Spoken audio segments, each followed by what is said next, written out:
All right, so welcome back, everyone. It's time for our next Power Packed panel discussion around a very pertinent theme, especially when we focus on the purpose and people powered in terms of the brand, culture, employee experience imperative. And I think we're all eagerly waiting to grasp as many insights as possible around this particular topic. Now, first up, let me go ahead and also introduce our set of panelists who are joining us to share their thoughts. First up, our session moderator is Rekha Veerasurya, Senior General Manager, Customer Experience and People Development, Dialogue Axiata PLC. And she's armed with more than 20 years of experience in customer experience and human resources, and has also handled multiple roles across organizations, including retail, contact center, and HR.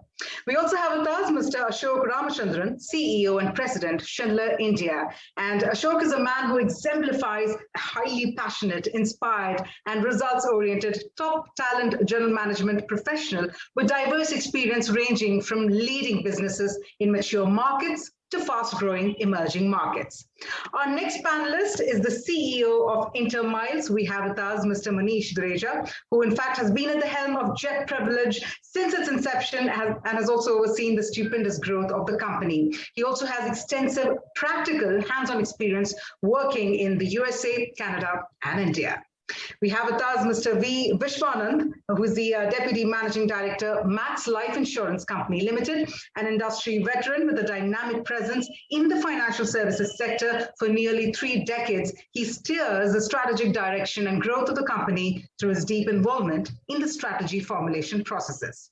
Well, let's move on towards introducing our next set of prolific speakers. We have with us Ms. Pooja Dudani, Director, Cars 24, a master in the L&D advisory consulting, design thinking, business partnering, and driving ROI on learning investment, and also to reduce employee attrition, increase customer experience, and also in terms of values crafting. Now, that is the kind of expertise that Pooja brings on board.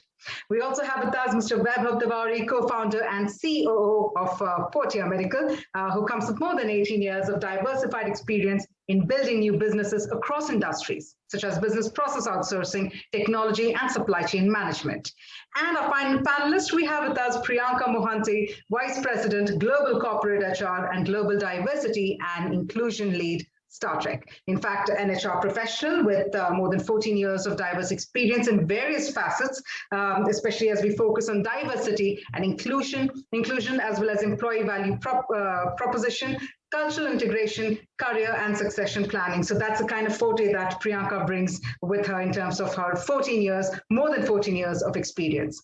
So on that note, it looks like we're all well acquainted with the kind of panelists who have joined us to share their thoughts on this very, very important topic.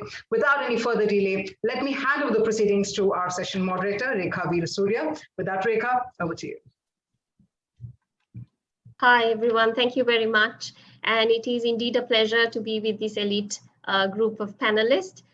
So our topic is purpose, people, empowered, and obviously brand, culture, employee, all three are stringed together. So there's a saying, people work better when they're driven by purpose. To win the marketplace, first of all, you need to win the workplace. So a brand is represented by its employees' actions. Your employees should be guided of the culture that you really want to exemplify to your customers. Culture is simply shared by doing something passionate and you get everyone collectively in delivering it. So your employees are the most important part of your brand ambassadors. So what do you do to build this culture, to drive this culture through your employees to become a winning brand? So as to start off, I think let's take this as a stepping stone. I would like to invite Ashok. Please share your thoughts on this sentiment of how brand, culture, employee experience is absolutely imperative for you to drive your organization's business objectives. Thanks for the question, Rekha. First of all, good afternoon, everyone. And it's a pleasure to be in such an esteemed panel with some stalwarts here. When I think about culture, I always think of Peter Drucker, who says that culture eats strategy for breakfast. I think we've all read that and we all know that. Now, I always wonder, whilst this is well known and people talk about it, how much does it really get implemented in organizations? So I just want to share 3 things, that from my perspective and my organization's perspective, that we would like to follow. So when I came back to India after 15 years in 2018, one of the first things, what I found was India in specific, I found to be a very KPI driven country. Everything in all organizations, it's all about numbers, quarter, monthly closing. But people just forget that these numbers are coming from the people. So the first thing we did was driving the whole servant leadership concept, where the access to top management was made to everyone. And a very small thing we did was every Monday I send out an email to all the 5,000 employees, including the blue collar workers. I call it Monday Mornings with Ash. I talk about my previous week, what's going well, what's not going well, any key message. It's showing kind of a personal side to me. And that kind of drove a huge engagement from a blue collar worker replying back to my email, connecting with me. So you start setting the culture from the top. You don't build the culture from the bottom. And I think leaders who are listening today, I would say that please don't just talk the talk, but walk the talk in terms of culture. And this is probably one thing that I can suggest to all of you is how do you connect at all levels across the organization. I think I will just stop with one because it may take a bit more time.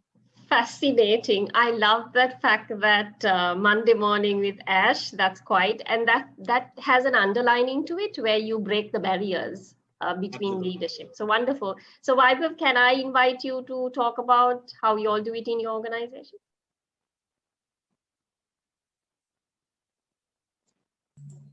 I'll just go a quick background.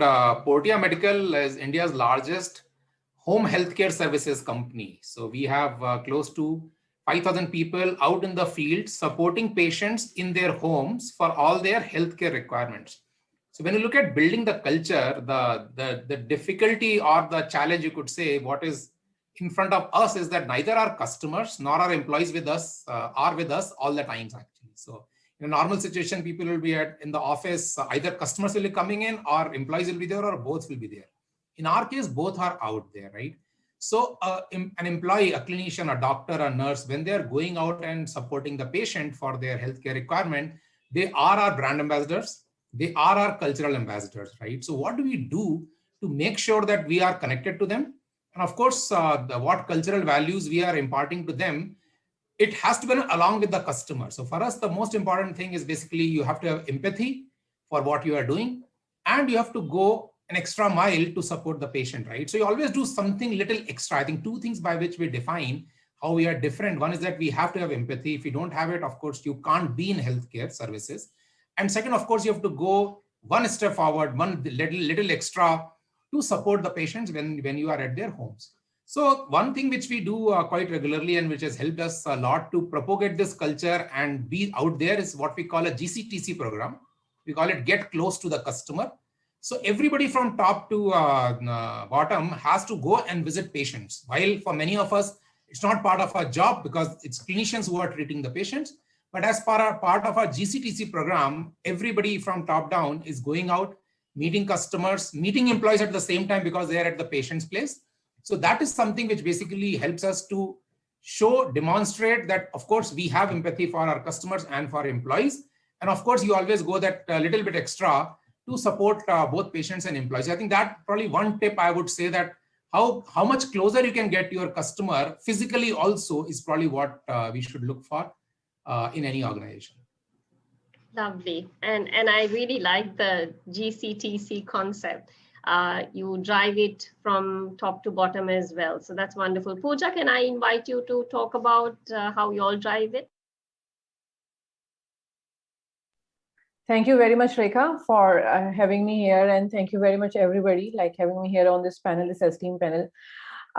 Before I actually talk about culture and what we have been doing, it's important to understand what context my organization stand in. It's a startup. It's a successful startup. It's a very successful startup in a very short time. It's a startup which has not completed even 5 years and is standing as a unicorn in this country. So which itself tells that success stories are not a result of flukes or 1, 2, 3 formulas going right or only having a transactional relationships. So organization wide, not only me or not only any department or not only at one level, all the departments, everybody, leader or frontline, when they felt this need that I need to own it, Cars24 is mine, then only we could actually make those successes of becoming unicorn or having terrific delta on our ratings on Glassdoor or having a following ship on the LinkedIn.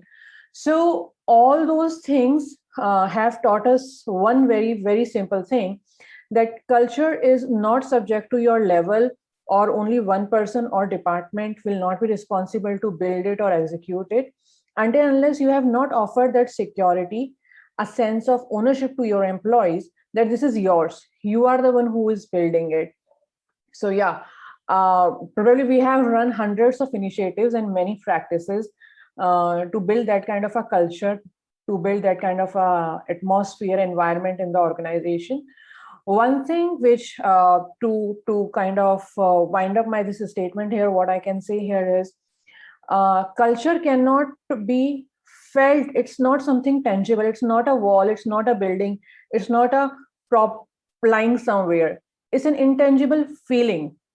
So it is equally easy and equally difficult to manage, because you have to offer that kind of a trust and assurance to your people around that, yeah, they are at a safe place, right place. We are loving each other and respecting each other. So that is how we have learned it. And we all together try to keep it always up there. I think I absolutely love it. You kind of summed it up on how you all do it in your organization, talking about it is actually a feeling. It's not something, it actually triggers on the actions that people do and how you make internal and external customers feel. Absolutely. And I love the fact that you said the word love, and even Vaibhav said about empathy. I mean, love is something probably leaders or even HR people wouldn't have even spoke about 20 years ago, right? In the workplace. So I think absolutely love that. Vishy, can I invite you to talk about how you all set your culture in your industry being, how does it work? Thank you, Rekha. And hello, everyone. Well, a very interesting question. To me, the one line which defines culture is this. I think culture takes over when the boss leaves the room. So it is very, very important, because guess what? The boss can't be everywhere, even if he or she wants to. So what we did was, and I like what Ashok shared, that Indians are very KPI focused. So we deep dived on this and we said, okay, instead of trying to correct it, let us use our strength. So if KPI focus is a strength, wonderful, let's bring culture into the KPI. If we believe that we can only manage what we measure, let us measure culture. So we created matrices around it. Very simple, but very powerful. I mean, to use maybe a power word in a positive way, we actually weaponized culture in our company, and that helped us become a great place to work. I think ranked number 24 out of 800 odd participants last year, and we are the only in the top 100 in the whole sector of 25 large life insurance companies, right? So how did we weaponize our 15,000 employees and get them to focus on culture? Is that we defined a purpose statement, which is to inspire people to increase the value of our life. We kept measures around it, and we keep monitoring it, tracking it every day, every week. There are live dashboards. If you go to our employee app, there's a scroller which measures that. How many customers have we inspired? What is our sum assured that we've disbursed every day? Things we were not tracking earlier. We used to only track premiums collected. And more importantly, we took culture and defined it in 4 core values: caring, collaboration, growth mindset, and customer obsession. And we said that these 4 values will go into your goal sheet, KPIs. So we removed culture from a poster on the boardroom to people's hearts and minds, right? So basis your appraisal ratings on values, your salary increment and your promotions are dependent. Basis your KPIs on business goals, your bonus is dependent. So we segregated it like that. So we put our money where our mouth is behind culture, and that's helped us very well. So I hope this would be useful to others who might be interested in such journeys. Thank you. I actually love that. The fact is, they say that you can be a very good achiever, but you cannot have heart and care. So I think it's nice to bring in achievement and also have empathy, care, and all of that within growth mindset. So that's wonderful. Manish, can I invite you to talk about your organization's culture, employee, and the brand, how it's going to... Sure. Thank you. Thanks for inviting me, and welcome, and thank you all the panelists who spoke. I think I would like to say that for culture, for me, and what has worked in ups and downs over the last so many years is when why is clear, how it becomes easy. And I firmly believe in Simon's thought process of ensuring that the why is the focus should be on why. And I've seen it work in all the projects that we have done in different crises and different scenarios. Purpose-driven makes big difference. Now, it is easier said than done. Staying focused at the purpose ensures that you have to make certain compromises every time, every day, and make the right choice. And driving that alignment is very difficult. So for us, what has worked is being smarter and work smarter and not harder. Choose what to focus on. Build a measure to work towards an effort to enhance just the meaningfulness of work. So how do you align everybody towards what they are doing? And how do you make sure that at the lowest level, as well as the senior leadership level, everything is aligned to the common goal? It's a journey. It's not something which can be done in 1 quarter or 1 year, or there are several layers to it, and we have gone down that path. Value helps in guiding actions and behaviors and create team norms, which can also be used as a North Star, and we use it in different ways. One of the recent recent changes we're doing, and I can talk about it later, is we're now changing our entire thought process towards implementing OKR as a methodology. And that is something which will also drive a significant alignment and transparency within our employees. So culture has many elements to it, and this is what we are doing. I love the fact that you brought in the why. Even Simon Sinek says everything, whether your product or service or whatever it is, it's the why, how, what approach you should take. Priyanka, I think you come from a lot of a culture and HR background, while the business sets it, you're in the last mile of executing it. So your thoughts about it? Sure, Rekha. At the onset, I would just like to thank Harish, Aboli, and the entire team for brilliantly putting together this conference. And to your question, Rekha, what I feel is, the single largest contributor to a brand success or a winning brand is nothing but the culture and employee experience. And everything else radiates from there. Coming from an IT-enabled business process outsourcing organization, what I believe is a strong, multilingual, multicultural, and socio-economic diverse workforce of 46,000 people who are spread across 13 countries, with 85 nationalities and serving customers in 37 different languages. They are our biggest brand ambassadors, and they are our biggest assets. And, building great brands simply means that for each of these 46,000 employees, we need to create employee experience at each facet of the employee life cycle, right from hiring till exit. And they should be beautifully designed and brilliantly executed. So for that, 4 things is something that we do. One is at every facet of employee life cycle, we create a well-defined philosophy. Second is we create enablers, or we create a collaborative culture, so that it can be driven.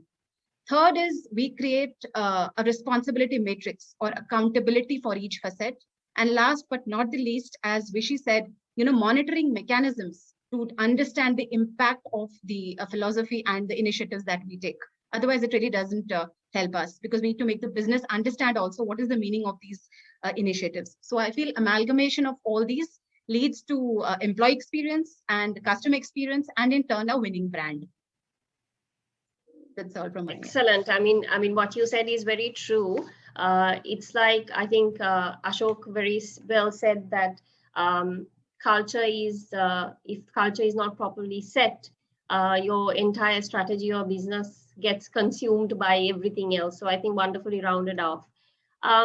So they say stories are how we learn best. I think even to date, us being adults, we still sometimes remember stories that our grandparents or aunts and uncles told us and how they resonate to us later on. So this is how the storytelling also came into business, because they get to the heart of what it is needed. Stories convey culture, history, value, and it also unites people. Share how your organization has used storytelling. And I want to go to Vishy. Vishy, you said you weaponize the culture part of it. Can you give us an example how you use this technique of storytelling and how you made it part of the weapon to get into the people? Sure. Maybe I used the wrong word. It has negative connotations. But I came across a study sometime back. It was a global study, some 2,500 respondents. And interestingly, it showed that employees, nearly 50% of our employees who participate in that survey, said something about their employer on social media. They told some story, some element, some aspect that they experienced or how they experience the company. Now we can actually do something about it unless we want to free float it. So it's better to probably help them tell the right stories, right? So we worked on it. How did we work on it? I'll give you more recent examples in post-COVID time, right? With the lockdown muscle, we used to have these cards. We used to have these "I appreciate you" cards, and everyone's work desk had these "I appreciate you" cards. People used to put cards and give it. It used to be a very nice feeling, but nobody was measuring it. The boss never knew that the subordinate got it. So, it wasn't flowing. It wasn't flowing very well. And once the lockdown came, we said, okay, let us go digital, because anyway, we are all operating home to home. And we took a baseline, very interesting, and we did an 80-20 rule.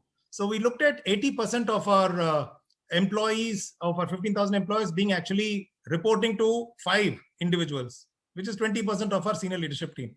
So we worked on these 5 people, inspired them to increase their number of kudos. Actually, we use the Kudos app to increase the number of kudos they give from 1 a month to 1 a day. Now, it seemed unrealistic. Why will I give a thank you and an I appreciate you 1 a day? We said, karke dekhte hain. Let's try it, right? And guess what? By the end of the year, we exceeded it. By the time we were month 11, we overachieved it.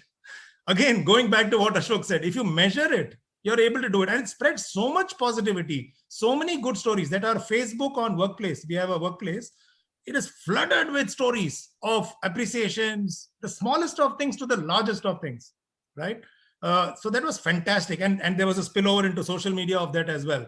Similarly, we had our 20th, we were becoming 20 years old. This is a time when you change, become into an adult company, right? 20 years, no longer a teenager. So we had our 20-year celebrations all done on virtual. There was an explosion of stories. We started measuring how many likes, how many shares, what's happening on our internal company workplace. And so that is a very nice way to see how many stories are being told and how is it being driven. So that was fantastic. We sent every quarter after a great achievement, and we had some fantastic achievement. We outperformed, we increased our market share. We grew at 21% last year. We grew our top line, and our bottom line grew by 30%. So we said, every quarter, let us make the celebrations home. Because in the physical world, we would have all gone out, had an evening out, had some drinks and dinner, and some thank yous and certificates given, and then we'd have gone back home. Now we said, ab to ghar mein hi hai. So let us involve the families. So we made personalized letters sent to thousands of employees, addressed to their spouses and their kids, and talked about the good work that their family members working with us had done, along with the Meal on Wheels, right? And there are so many of these 5-stars who started this service. So it worked so well. People taking pictures of it, posting it on our workplace, and creating so much positivity. So this entire story narrative, actually in this virtual world, has exploded compared to the physical world. I'm very happy to see that. And ultimately, it just goes to prove that this adage, which I learned when I was very young, people don't care how much you know until they know how much you care. Thank you. Fascinating. And I like the fact that you said the right stories, and the stuff that you said that you all did actually explodes emotions within people. And when they know that they are also being cared, they in return have energy more to give caring to other people. So that's absolutely fascinating. I'm going to move to Manish now. Manish, you said you all work on the why concept. Do you have a story to share how you use storytelling to communicate your why concept to your or any other? Yeah, sure.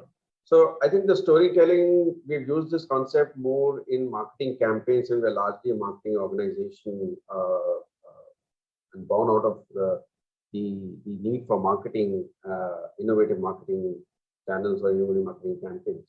And that's where we've used it.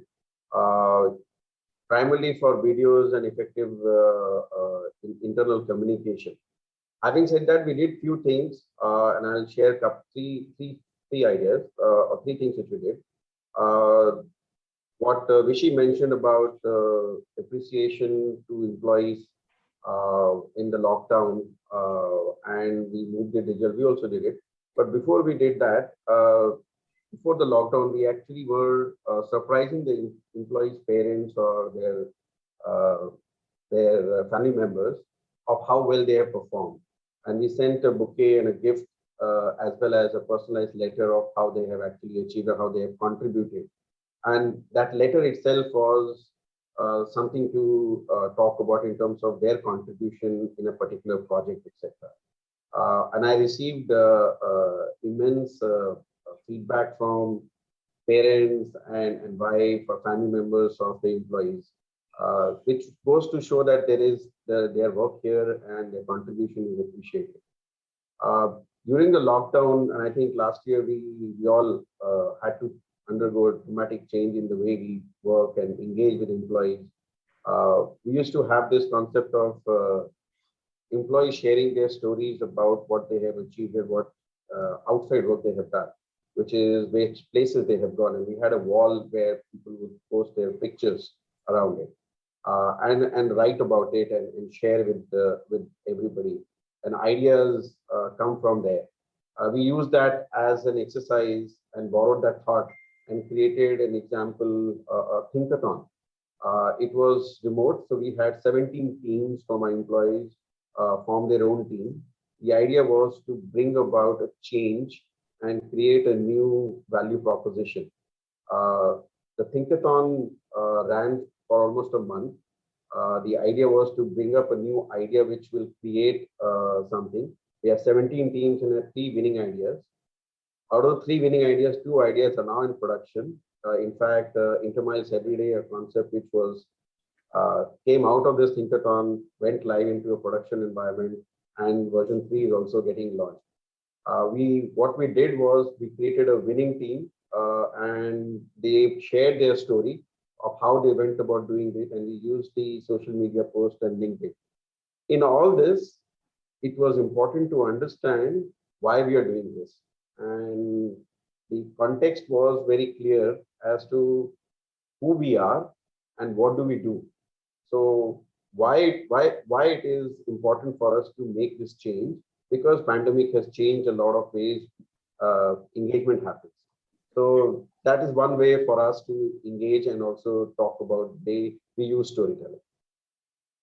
I think I absolutely love this letter writing process. I think a few years ago, I read this. Indra Nooyi, who is the former Pepsi co-CEO, started writing letters to employees. What actually happens with that is, I think it's a wonderful thing. A lot of organizations do it digitally and also physically to sending letters, is that your spouse or your family or your mother or your father finally gets to know what you do in this organization. Sometimes you're working for about 20, 30 years, people don't even know what you do in an organization. So in that sense, it really adds value to them as well. And also it builds loyalty or your organization values, and they're thankful for whatever you put in. It's a wonderful sentiment. Priyanka, I'm going to ask you a different question from the employee perspective. Now, for us to take best advantage of the great stories that they have, what are the platforms that you have created that your employees can share each other's stories? and make it a stepping stone to further cultivate the culture and keep on spreading that feeling. What have you all done? Absolutely. You know, we humans are wired to tell stories. And in our organization, 92% of our employees are millennials. So for us, it becomes very, very important to cascade our vision, mission, core values, and culture in the form of stories. So there are many platforms that we provide, but here I'll just talk of a specific platform that has worked best for us. And that's called a virtual platform in-house that we have, which is called the People and Culture platform. So here, this People and Culture platform is not just restricted to an in-house event, but the message actually reaches clients, customers, shareholders, recruitment vendors, partners, suppliers, and the communities in general that we operate. So I'll give you one or two examples, how this People and Culture operates. For example, when I said they bring a vision to life. So a vision statement has 4 elements, and one of them is that we need to be a client-centric organization.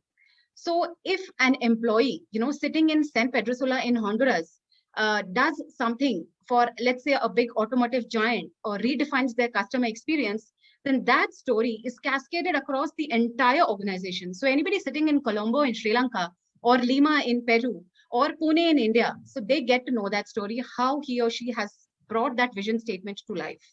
Similarly, mission, one of the elements that we have in a mission statement is be the best.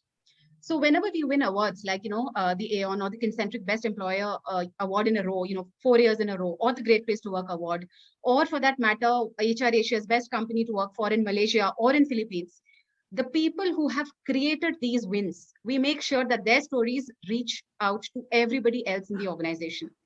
And lastly, our core value, one of the core values, of course, is diversity and inclusion. So when we say we are a diverse organization, diversity, we don't restrict it to a word. So we tell them in the form of stories.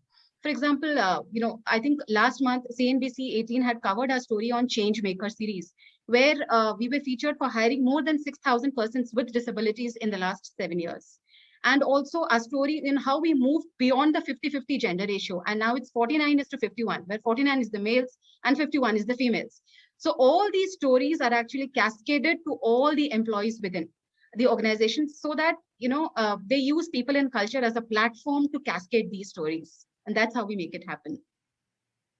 I think it's absolutely lovely, and I was also telling Priyanka, it's a small world that you all have presence in Sri Lanka as well, and very close to us as well.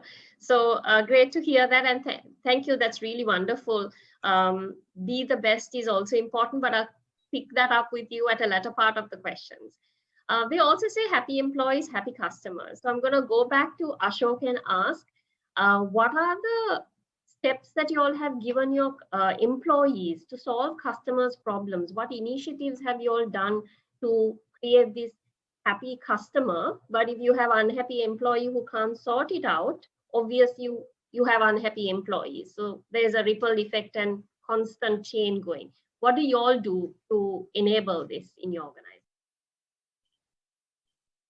So, Rekha, my view is before organizations start doing innovative stuff, revolutionary stuff, the most important thing is really back to basics.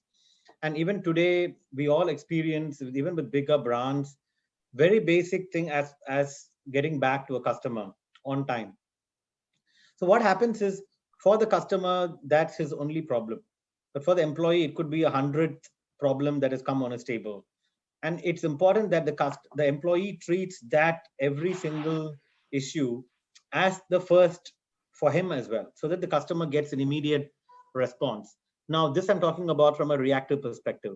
But if you really look at how we have to look at it, it's really going to the front loading part, which is how do you build the front of the organization so you don't even have to go and fix the problem after it happens. So we have focused a lot on front loading. So we have what we call as a Journey to Quality Championship program. And whilst the name is called Quality Championship, but it's really about the whole organization and bringing the TQM principles across the board, where we can target front loading as one aspect to make sure that problems are identified before they happen. Now, this happens on the people side, on the product side, and the process side. And of course, right from the top, when the culture is driven, that this is important for the organization, the message is going out to everyone. There are a lot of standard stuff. Of course, we have a customer relationship head, we call him customer excellence champion, which is based on a success profile that we hire them. We define what's a success profile of a customer excellence champion. And across the board, right from employee induction, recruitment, training, these behaviors are made part of the whole value chain to make sure these behaviors are exhibited with customers. But the rubber hits the road when you see the results. So there we start measuring even behaviors as part of the performance metric, the what and the how. Customer excellence behaviors are part of the incentives, are part of promotion criteria, are part of salary increase proposals, and also a very severe negative impact when we have to take action on poor performance. Poor performance is not, you could be the best of the salesperson selling double what competition is doing, but if your customer behaviors are not walking the talk, then the door is shown to you as well. So overall, I feel it's really about front loading. And if I may just add, last point is, one of the things I made a point was not to reward firefighting behavior.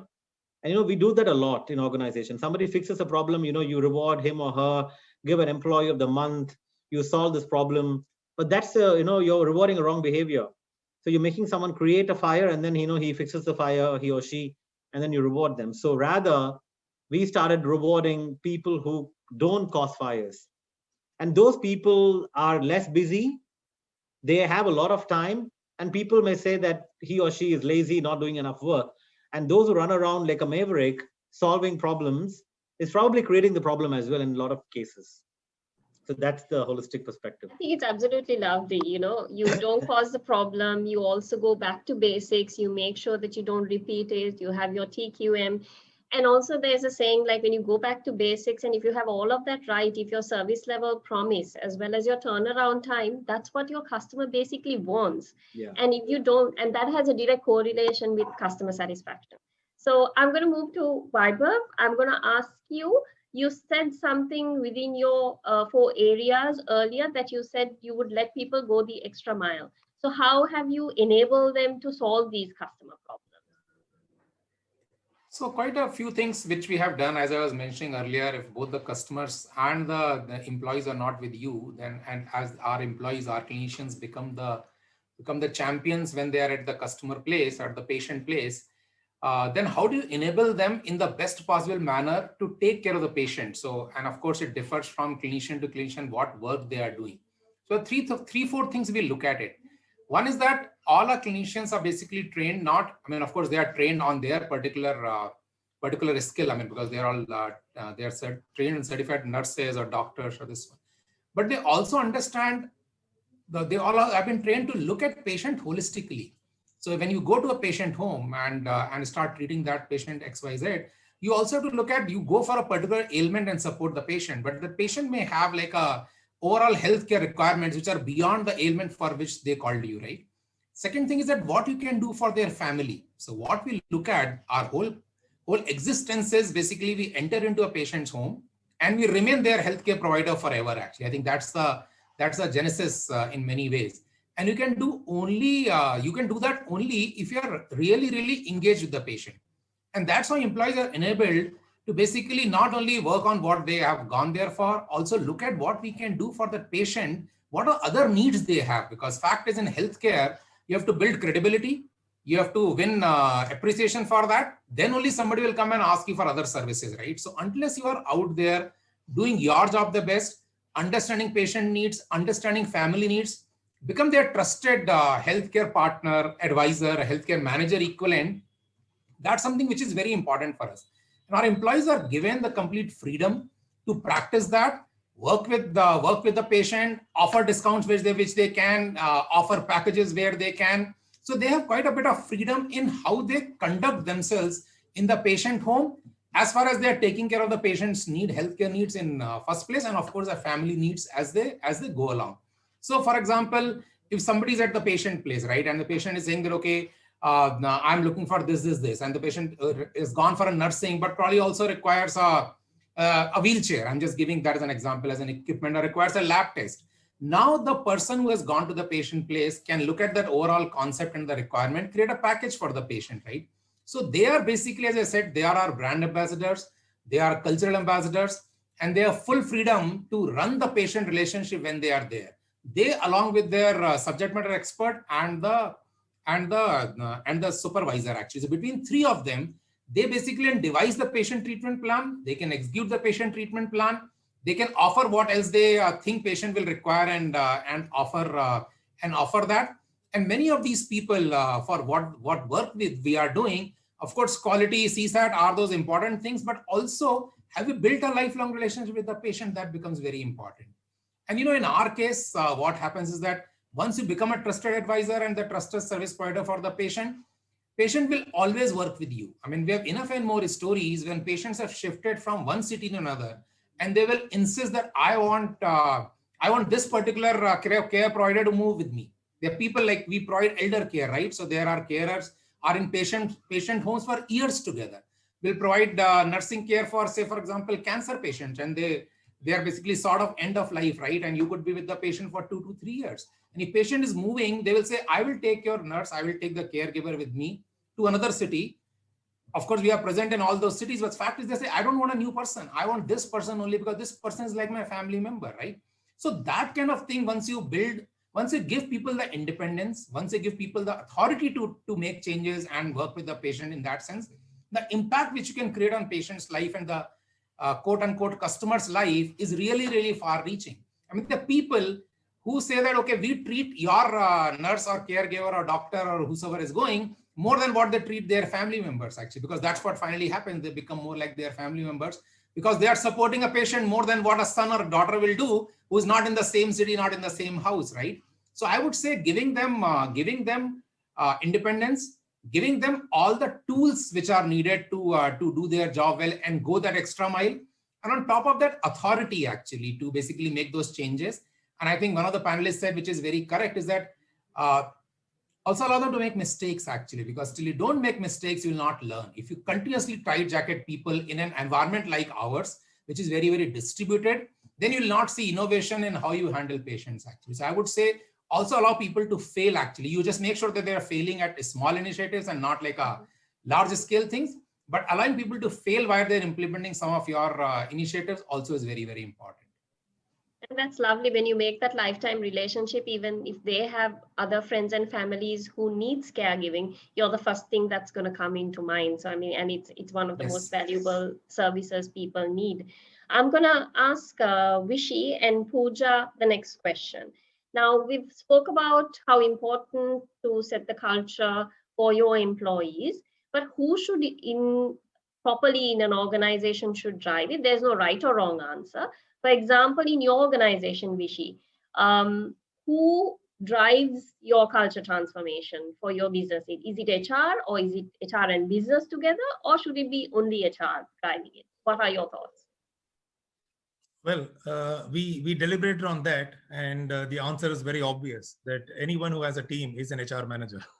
That's the first and foremost aspect. So what we did was along with our 4 values, for all people who had a team with them, anyone who was a manager, irrespective of your level in the company, there was a 5th element included, which is people leadership.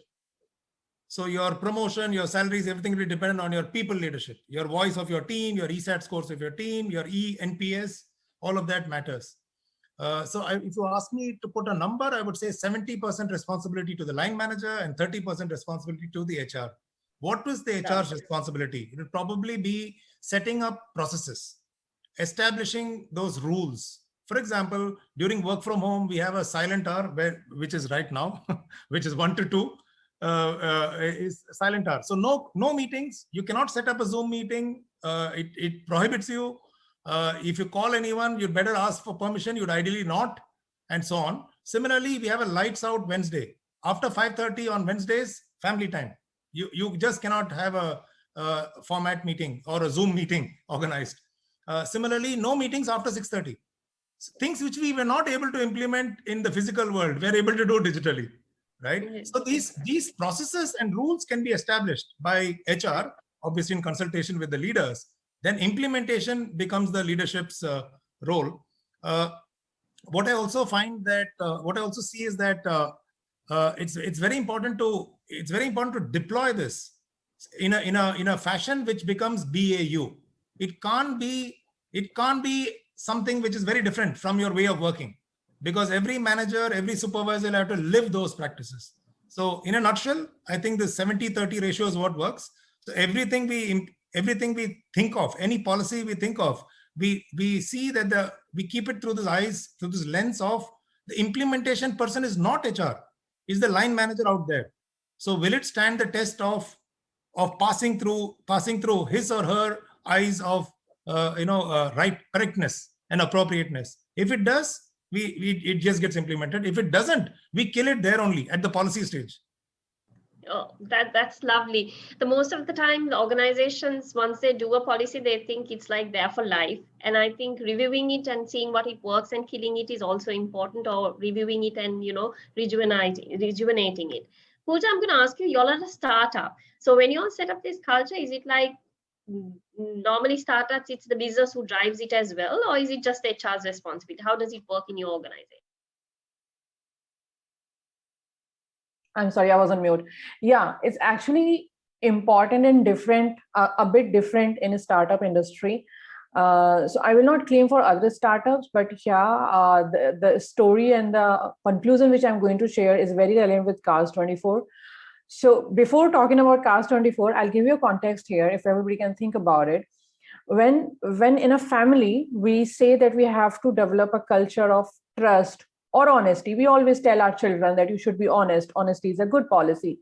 Then why don't we define that whether mother is responsible to drive it or father is responsible to drive it? We don't do that. It's whole family's responsibility to build that culture. And hence, practically, I have learned it is not business manager, it is not HR manager, it is not any third party or a CEO alone can do it. It's a very, very cumulative effort.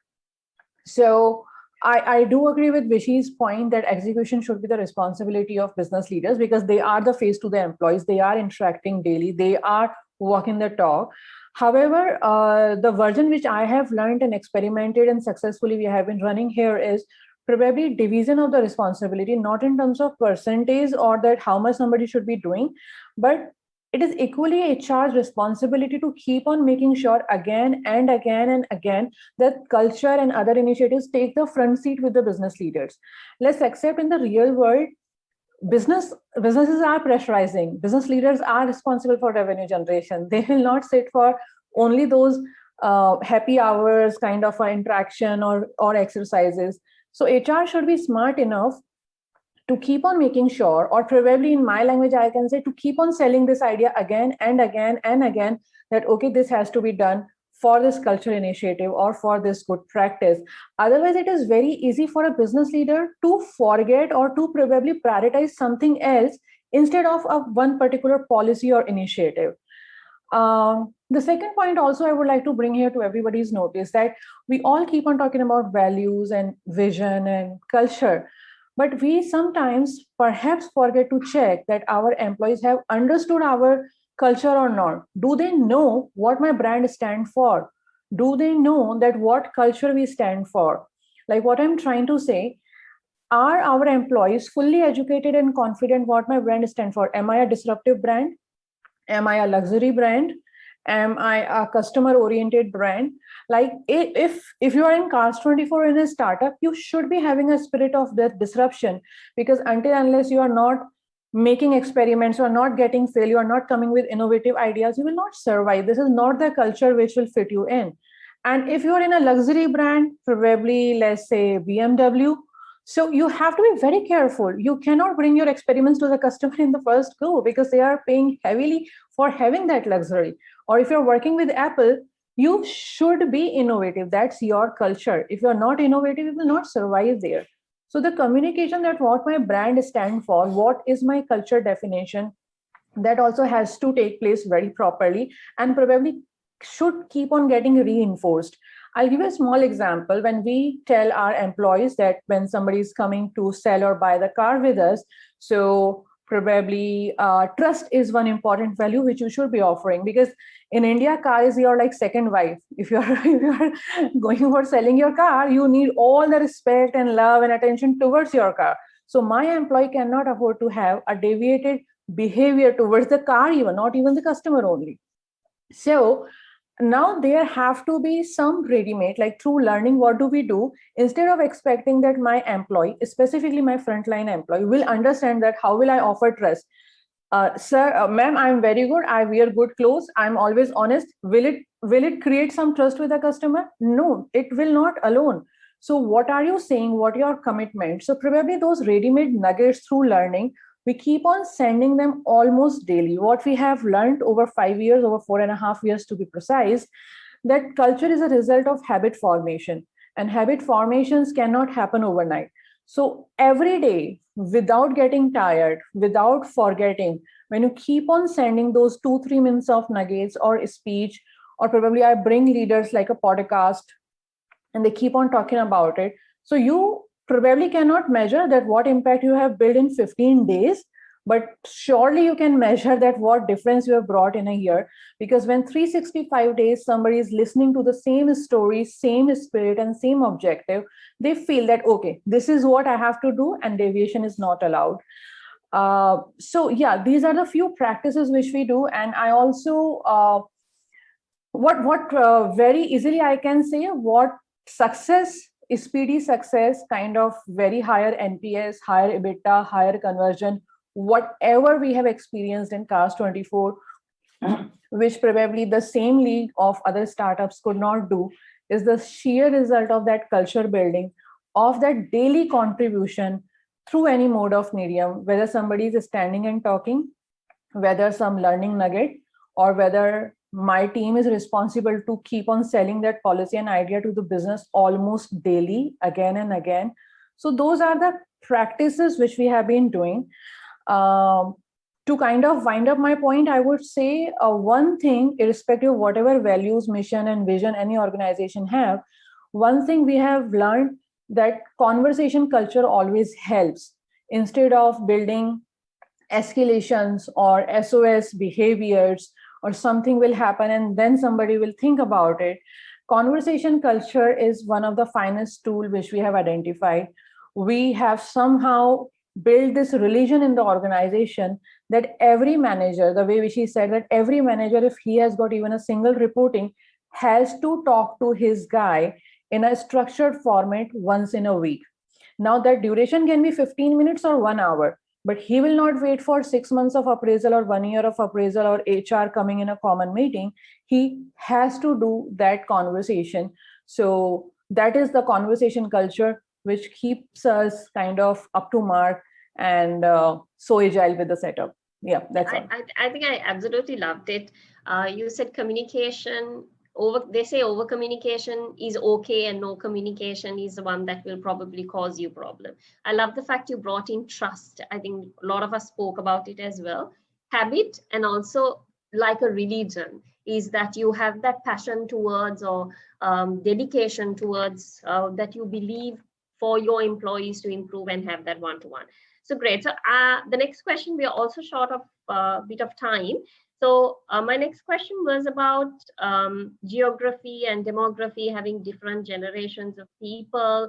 And I think if we take in the area that Vaibhav spoke, they have different generations of customer as well as, multi-generational customer as well as employees. So I will quickly ask Manish, how would you, if you have a multicultural, or your demographic is multiple in different forms, how would you get your common purpose driven to your employees, so that no matter what forms of culture you are in, how will you drive it? Sorry, I was on mute. So I think thankfully we are not in that multicultural or multi-geographical state, but I think pandemic has brought the reality that people are working remotely, and if I put up my dashboard, I can see at this point of time there are some 17 locations in India where people are working from. So bring them together is a challenge. So we use a tool called Office Vibe, and this Office Vibe does a sense check on how we are doing by asking employees to rate and also share feedback on certain key values. So there are about 10 parameters on which we look at it. And this is very easy to use, integrates very well with our Office 365. And this helps us in engaging virtually in a conversation. As I said, we are also moving towards a continuous learning, continuous improvement framework by implementing OKR. And that is a work in progress as we speak. But yeah, for us, we use this technology which is available through Offsite. I think, Priyanka, you mentioned how you have 46,000 staff, how you all communicate and build the same purpose. So I think that's fascinating to understand when you have that much of large form of staff in different geographies, as well as you said more than 37 languages. I mean, that's like amazing. And can you tell us one thing that you all do that can drive that empowerment to your employees to bring that brand promise to your customers? Absolutely. So Rekha, quickly I'll cover this. The one thing that we do, and it's a much sought after event, in StarTech, that's called Living the Brand. So Living the Brand is a festival. It's an ongoing process that happens. And in that, employees, they do three things. First is employees, they literally live the client brand. They reflect the brand values of our client or a customer, and they celebrate key themes around it. So quickly, 5 things are there in Living the Brand Festival. First and foremost is the cultural acclimatization. So when I say cultural acclimatization, the day an employee joins our organization, during the induction process, so we not only acclimatize him or her about StarTech, but also about the client brand. So that is the first and foremost thing. Second, of course, is the client leadership interaction. So for all the employees of a particular brand, we invite their leaders of our clients or our customers, and they frequently talk to our employees in terms of focus group discussions or in town halls. Third is the organizational announcements. So, whatever organizational announcements we release within our organization, we do a similar thing for any specific intervention that our client organization has. So we make sure that that is cascaded to our employees. The fourth thing that we do is, encourage our employees to use our client services. So let's say we have an online travel company, which is one of the world's largest online travel companies. So we encourage our employees. In fact, our top performers, they get free services of that client. Then we ask them to refer their family members to use the product or the service of that client. And we give a referral incentive for that. We give them free merchandise, and we give them discount coupons in terms of, hotels, air tickets, or for the, airport pickup and drop, or even lounge access, because these are all millennials, and, they have this factor which attracts them to this. And last but not the least is the client branding. So we do a lot of visual branding in our office, and we also have experience zone, where we constantly run these client videos. So that, 24/7 BPO when it operates. So we have this connect between the employee and the client. So that's the Living the Brand Festival, which is very, very, much sought after festival in our company. Okay, so I think that's lovely. You they are in one organization, but they're servicing your clients. So you kind of get them to live in that and referral, enjoy it as well. So then you be a part of that brand, no matter what organization you work for. So with the interest of time, and also I'm going to fire one question to all of you. I'm given a choice. I'll start with Ashok. Given a choice that you are asked to bring business results and someone says no need about people and no need about culture, you are only asked to choose to do business results. And are you going to say, no, I'm going to do business results? Are you going to say, no, it has to be string together? Yes or no? Which one will you pick? You're on mute, Ashok, sorry. My answer is very easy and simple, no. Okay, thanks. Vishy? Well, my answer is very simple. I've been working in this company for 20 years, and our philosophy has been as follows. People build the business and business build the brand, not the other way around. Okay. Viber? So there is no long-term business without culture. So those have to go hand in hand. There's no way you can do anything short-term which will impact you in long-term, actually very, very adversely. Okay. So Pooja, if someone tells you a startup, we have a rocking product or offering, you don't need brand, you just need that value proposition with your customers. Are you going to just focus on that? Or, if someone says, are you going to advise them, no, culture is needed or not needed? What are your thoughts? You know what, Rekha, we have been the fastest unicorn of this country. What we have learned, people comes first. We have learned it thoroughly. I think very well said. Manish, you come from a loyalty background. What is your say in it? Is it culture or only business? We're in the business of people, so people always come first. Okay. Priyanka, closing off, what are your thoughts being the HR person? I kept you for last, actually. No, absolutely. 16 years in a people-intensive business, I would say people definitely first, because they are the ones, as I earlier said, employee experience is equal to customer experience. So no doubt about that. Okay, done. And I think it was absolute pleasure. We have heard from different industry business leaders. We've heard from startups. We've heard from HR expertise. And it was absolutely lovely to hear all the business heads talking people, HR, culture. And I had a fabulous time, and thank you very much for the opportunity. And thank you very much. I learned a lot, and probably I'll be taking up few things to reapply, and that's the whole idea of it. And I'm sure everyone who's listening to you will have something to take and go back and apply. And that's, I think, the fascinating culture of sharing and learning. Thank you very much. It was an absolute pleasure. Thank you very much. Bye-bye. Thank you, Rekha. Thank you, everyone. Thank you. Thank you very much indeed, Rekha, for so beautifully moderating that session, and also how it boiled back to the rapid fire towards the end. And thank you to all of our panelists as well for joining in and sharing their nuggets of insights. I think it was absolutely apt, if I would say, the food for thought that we gathered just to the post-lunch session, if I may put it that way. But with that, ladies and gentlemen, stay with us. We are all set to get started with our next panel discussion, another riveting topic coming your way. Stay with us. We'll get it started in just a minute.